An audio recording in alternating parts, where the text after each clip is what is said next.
What? What the fuck? So, you gotta buy the gear here. So you get perks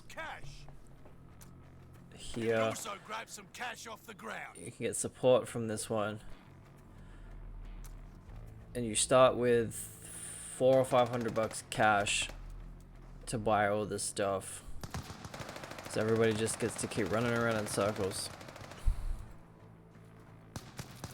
I didn't really like any of the weapons, but I didn't use them all.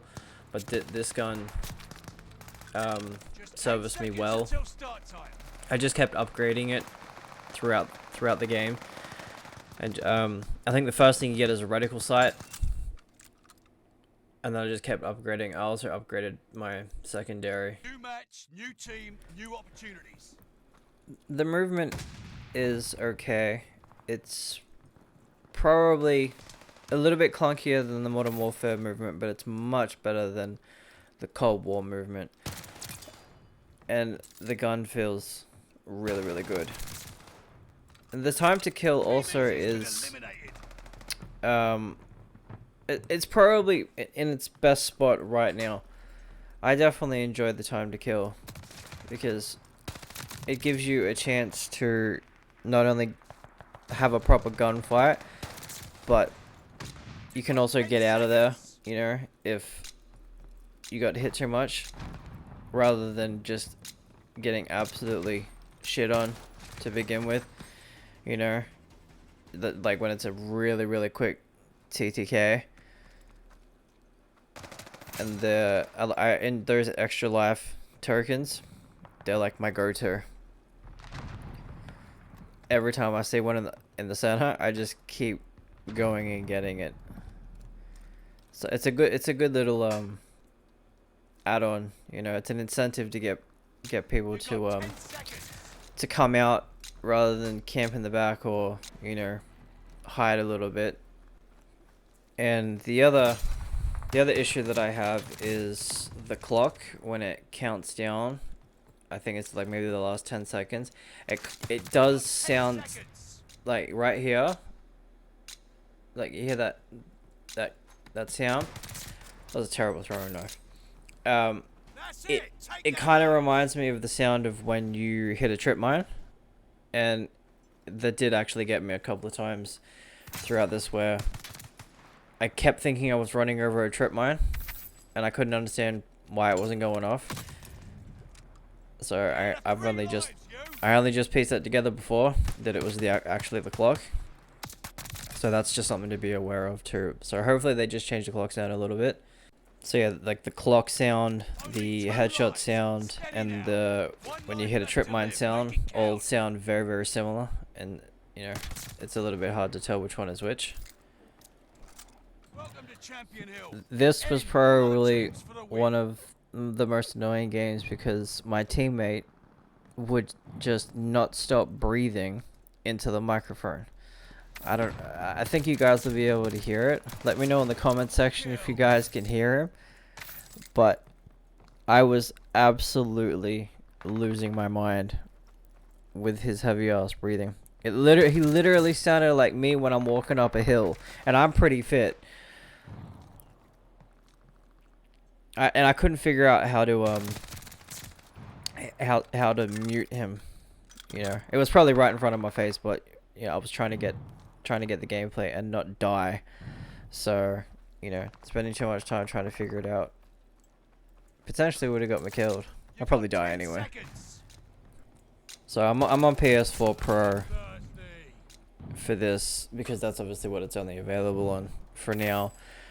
But you can really notice the difference between PC and the PlayStation. I like the not having an FOV slider it still is kind of hard to adjust to. So hopefully we can do that within the game, either in the alpha or the beta, or you know, just when it fully releases. Gotta get that token again. I love those tokens. But this game is definitely a lot brighter than the last World War II game. And I think it makes it definitely makes it pop and stand out to the fact that it doesn't feel so dreary and, you know, kind of like, oh, here we go, World War II game. You know, everything's got to be dull and bland and miserable. You know, there's a lot of color within this, and I like it more. This is a situation where not having FOV will come into play. See, like that, I can't see him. He's gone. He just got out of my line of sight. And the perks seem to be pretty balanced in this game as well.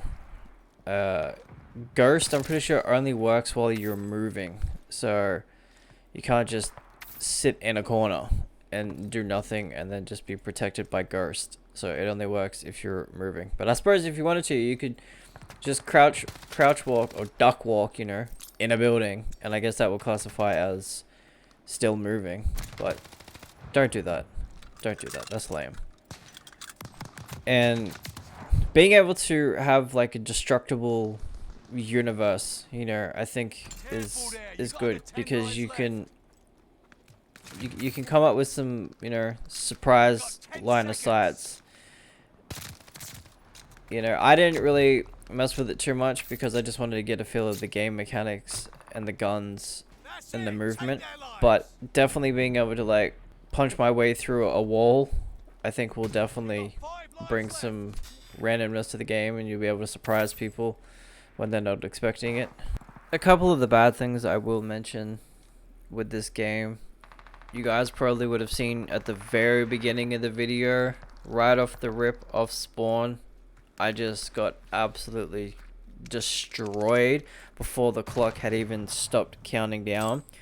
That did happen to me a few times, and I wasn't overly impressed with that. So that's definitely something that they need to fix, as well as the footstep audio. It's kind of quiet, not super quiet, but quiet enough to where like it makes it difficult to basically sound whore.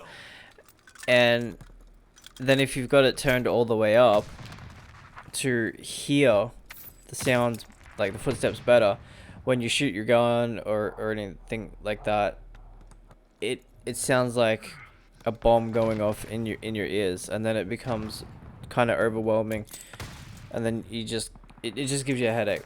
So hopefully they tune the footsteps audio just a little bit. That way I don't have to have everything at max settings and blow my ears out when there's gunshots and explosions. And given the fact that with the maps, you know, you're all kind of like next to each other playing against the other people, like in 2v2 or 3v3 or whatever, so you end up hearing all of the other people in their gunfights. But you know, other than that, I enjoyed the game, and I don't really have any overall complaints, but I'll definitely keep playing at it and let you guys know if I come up with anything else. So thanks for watching, and I'll catch you in the next video.